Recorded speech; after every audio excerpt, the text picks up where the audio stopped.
Iran की खतरनाक तैयारी देखने के बाद अमेरिका और इजराइल की सांस अटक गई है। हजरात, खुलासा यह हुआ, अभी 3 दिन पहले मैंने आपको क्या अपडेट दिया था कि इजराइल ने अरब देशों से मैसेज भिजवाया है ईरान को कि बाबा हम लड़ना नहीं चाहते, आपसे टकराव नहीं चाहते।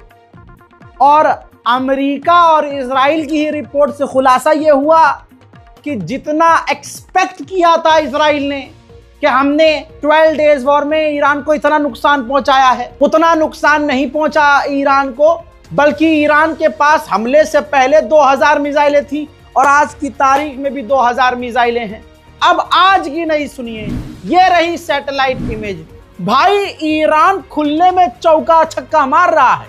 सैटेलाइट इमेज से खुलासा हुआ है कि ईरान ओपनली मास प्रोडक्शन कर रहा है।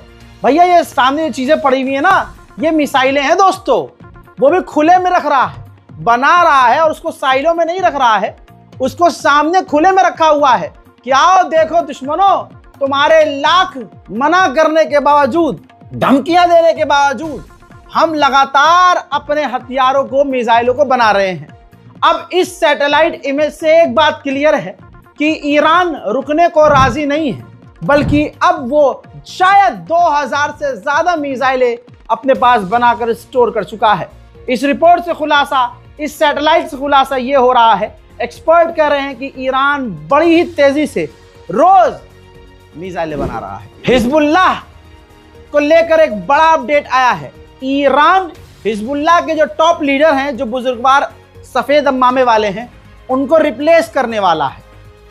हो सकता है कि ईरान को हिजबुल्लाह के ये जो लीडर हैं, ये काफ़ी शांत नज़र आ रहे हैं और वो आक्रामकता नहीं दिखा रहे हैं जैसे हिजबुल्लाह के लीडर को आक्रामक होना चाहिए। शायद इसी वजह से अब हिजबुल्लाह के लीडर को बदलने की तैयारी हो रही है। उधर ईरान के आर्मी ऑफिशियल खुले में एकदम ओपन कह रहे हैं कि अगर हमारे लिए कोई भी खतरा पैदा किया गया और हमला किया गया हम पर, तो हम खुले में बड़ा हमला करेंगे, हिचकिचाएंगे नहीं। एक कार्यकाल का समय पूरा होने के बाद हर देश अपने अपने राजदूत को रिप्लेस कर देता है। तो ईरान ने जो लेबनान के लिए नया एम्बेसडर भेजा है, उस एम्बेसडर को, ईरानियन एम्बेसडर को लेबनान कबूल नहीं कर रहा है। तो लेबनान और ईरान के बीच ईरान कोशिश कर रहा है कि टकराव ना हो, लेकिन लेबनान अमेरिका को खुश करने के लिए तमाम वो काम कर रहा है। ईरान का एक ग्रुप है हंजाला ग्रुप। इस हंजाला ग्रुप ने 14 से 15 उन इजरायली वैज्ञानिकों और डेवलपर का तस्वीर जारी कर दी है, ये देखिए, जिन्होंने इजराइल के डिफेंस सिस्टम बनाए हैं और बेहतरीन से बेहतरीन डिफेंस सिस्टम। तो अब इससे इजराइल के लिए डिफेंस सिस्टम बनाने वाले लोगों की जिंदगी खतरे में पड़ गई है। वहीं इजराइल ने लेबनान पर हमला कर दिया है दोबारा से, देखिए।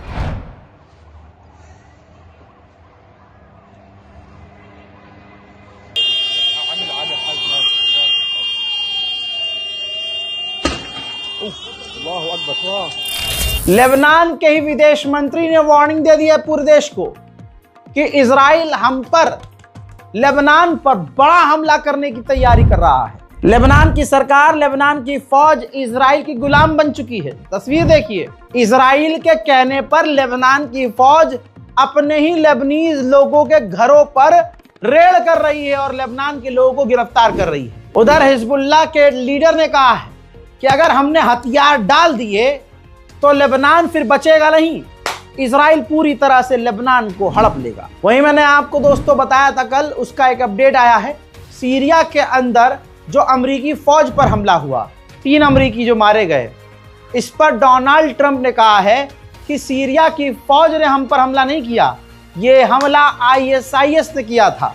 सीरिया की फौज पूरी तरह से हमारे साथ कोऑपरेट कर रही है, हमारे साथ लड़ रही है। आजाद, वहीं सीरिया के अंदर जब से ईरान बाहर निकला है सीरिया से, जब से बशर असद वहां से गायब हुआ है, तब से सीरिया के अंदर इजराइल और अमेरिका और अंदर घुसाए हैं। सीरिया के आसमान में अमेरिका के फाइटर जेट काफी नीचे नीचे उड़ान भरते हुए नजर आ रहे हैं।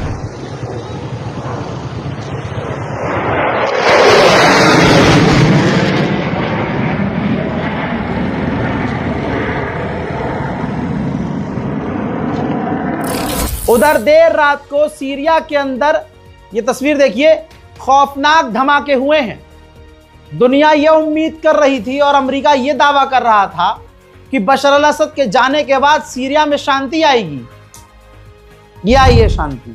दोस्तों, कहा जा रहा है कि ये जो ISIS दाइश आतंकी संगठन सीरिया में हमलावर हुआ है, जिसमें 3 अमरीकी मारे गए हैं, उसमें सीरिया के जोलानी के 10 फौजी भी मारे गए हैं। हजरात, ईरान पर किसी भी समय हमला भी हो सकता है। ध्यान दीजिए, इधर देखिए, सुनिए।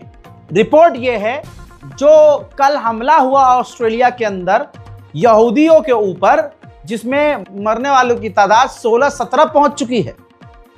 और हो सकता है जब आप ये रिपोर्ट देख रहे हो तो हो सकता है इससे ज्यादा भी हो जाए। तो अब कहा यह जा रहा है, अमेरिकी ऑफिशियल ने कहा है कि इन्वेस्टिगेशन हो रही है और अमेरिका ने इजराइल को खुली छूट दी है कि ऑस्ट्रेलिया में जो आतंकी हमला इजरायलियों पर हुआ, उसमें अगर हाथ ईरान का आता है सामने, तो ईरान पर किसी भी तरह से कैसा भी हमला इजराइल कर सकता है। अमेरिका ने इजराइल को खुली छूट दे रखी है। लेकिन दोस्तों, पुर्तगाल भी, जी हाँ, पुर्तगाल के ऑफिशियल सोच रहे हैं कि यूरोविजन से पुर्तगाल भी बाहर आ जाए, क्योंकि यूरोप में इजराइल का विरोध हो रहा है कि इजराइल को पार्टिसिपेट यूरोविजन में नहीं करने देना है। और जो यूरोविजन का जो संगठन है, जो ऑफिशियल्स हैं, वो यूरोविजन से इजराइल को सस्पेंड नहीं कर रहे हैं। इसलिए अब दूसरे देश अपने आप यूरोविजन से विड्रॉ हो रहे हैं, बाहर हो रहे हैं, कह रहे हैं कि हम नहीं खेलेंगे, हम कंपटीशन लड़ेंगे नहीं, हमें इजराइल चाहिए ही नहीं। हजरात, WHO ने कहा है कि इजराइल घायलों को भी गाजा से निकलने नहीं दे रहा है। इलाज ना मिलने की वजह से कम 1000 गाजा के लोग ऐसे ही मारे गए बिना इलाज के, तड़प। वहीं गाजा पर इजराइल ने हमले बढ़ा दिए हैं। 24 घंटे के अंदर 9 फिलिस्तीनियों को गजा के अंदर इजराइल ने कत्ल कर दिया। इजराइल के कहने पर फ्रांस ने अपने यहां एक फिलिस्तीनी रेफ्यूजी को गिरफ्तार कर लिया है। 26 साल का एक और नौजवान इजराइल के जेल में, फिलिस्तीनी नौजवान कत्ल कर दिया गया है, मारा गया है। उधर फिलिस्तीन के राष्ट्रपति महमूद अब्बास इटली गए हैं और इटली की सरकार से मिलकर उन्होंने मांग की है कि इटली फिलिस्तीन को मान्यता दे। वहीं मेरे दोस्तों, आइए जर्मनी की पुलिस दिखा रहा हूं आपको। ये देखिए, जर्मनी की पुलिस फिलिस्तीनी समर्थकों को बर्लिन में मार रही है, पीट रही है और आंसू गैस की गोलियां चला रही है, जेल में डाल रही है। वहीं यहूदियों का त्यौहार चल रहा है और यहूदियों के त्यौहार हफ्ते 15-15 दिन चलते हैं। ऐसे में जो इजरायली फौजी हैं गाजा के अंदर, वो अपने रिचुअल्स के हिसाब से, धर्म के हिसाब से गाजा के अंदर सेलिब्रेशन कर रहे हैं। इजराइल का प्रोपेगेंडा आपको रील पर कुछ और दिखाए, इंस्टाग्राम पर कुछ और दिखाए, एक्स पर कुछ और, फेसबुक, लेकिन हकीकत यह है कि यूरोप में इजराइल का विरोध हो रहा है। यूरोविजन का 1994 का जो सिंगर विनर था, उस विनर ने भी इजराइल को यूरोविजन से बाहर फेंकने की मांग करते हुए अपनी ट्रॉफी भी वापस लौटा दी। उधर तुर्की से फटी पड़ी है नेतन्याहू की। हजरात, जब से अमेरिका ने कहा है कि हम F-35 तुर्की को दे सकते हैं, इजराइल की नींद उड़ी हुई है। रिपोर्ट लगा रहा हूं आपकी स्क्रीन पर, यह सोर्स है, प्रूफ है। इजराइल के प्रधानमंत्री नेतन्याहू लॉकहीड मार्टिन, जो फाइटर जेट बनाने वाली कंपनी है, उनके ऑनर से मिले हैं, कंपनी के मालिकों से मिले हैं और डायरेक्ट कंपनी के मालिकों से कहा है कि जो तुर्की है वो हमारे लिए खतरा है। तुर्की को हमारे लेवल का अगर फाइटर जेट मिल गया तो ये हमारी सिक्योरिटी के लिए खतरा है, तो कोशिश कीजिए कि तुर्की को ये फाइटर जेट ना मिले। हजरात, रिपोर्ट में ये बताया गया है कि जो नेतन्याहू हैं वो डायरेक्ट ये बात नेतन्याहू डोनाल्ड ट्रंप से नहीं कह रहे हैं, बल्कि डोनाल्ड ट्रंप के आसपास के अधिकारियों से कह रहे हैं कि आप ट्रंप को समझाइए कि तुर्की को F-35 ना मिले। हजरात, अमेरिका के राष्ट्रपति डोनाल्ड ट्रंप ने 70 देशों से कहा था कि आप गाजा के अंदर अपनी फौज भेजिए, कोई राजी ना हुआ।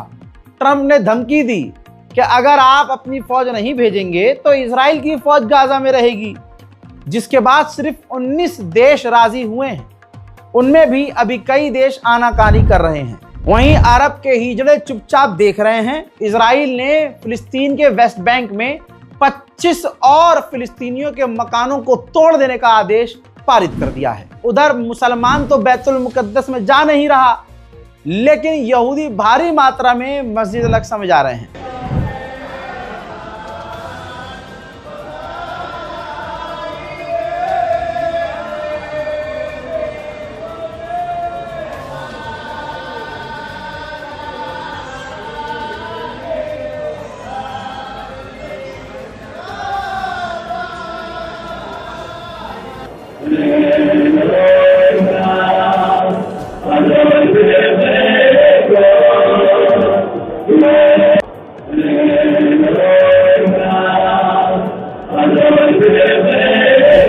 गज्जा के अंदर बाढ़ तो है ही, लेकिन बारिश और तूफान की वजह से इजराइल के शहर में भी, इजराइल के इलाकों में भी खतरनाक बाढ़ के आसार बन गए हैं।